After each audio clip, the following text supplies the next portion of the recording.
2 जुलाई को हाथरस में हुए हादसे में कई लोगों की जान चली गई।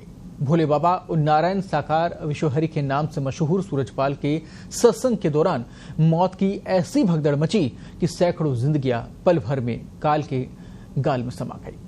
इस घटना के बाद अब तक सूरजपाल का पता नहीं चल पाया है कि बाबा कौन सी गुफा में छुपे हैं, कौन से आश्रम के किस तहखाने में छुपे हैं।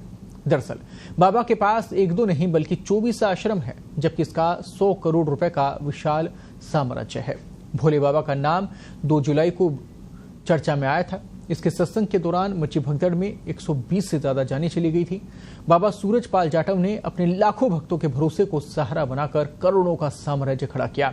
खास बात यह है कि भक्तों की माने तो बाबा 1 रुपया भी दान नहीं लेते थे, फिर भी भक्तों की आस्था और विश्वास के बूते बाबा सूरजपाल ने देश भर में अपना अंधा जो था पूरा व्यवसाय फैला लिया। बाबा नारायण साकार विश्वहरि भले ही अपने भक्तों में कोई दान नहीं लेते हों, लेकिन उसने बड़े ही शातिर तरीके से कई ट्रस्ट बनाए, उनके नाम से जायदाद खरीदी।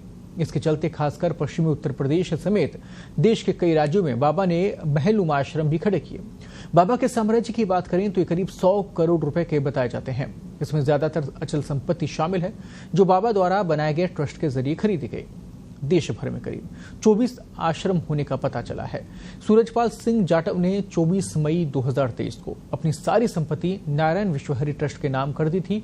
इस ट्रस्ट को बाबा के सबसे भरोसेमंद सेवादार ही संचालित करते हैं।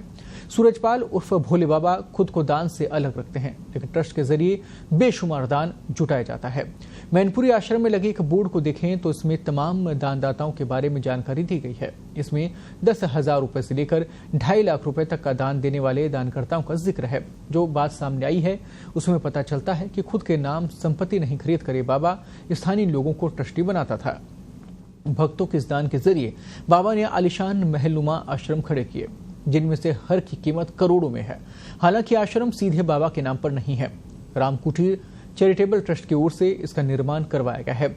इस आश्रम की तरह ही बाबा के दूसरा आश्रम भी आलिशान है। करोड़ों में बनकर तैयार हुए इन आश्रमों को कहने के लिए ट्रस्ट चलाता है, लेकिन जाहिर सी बात है कि बाबा दूसरों के नाम आगे रखते थे।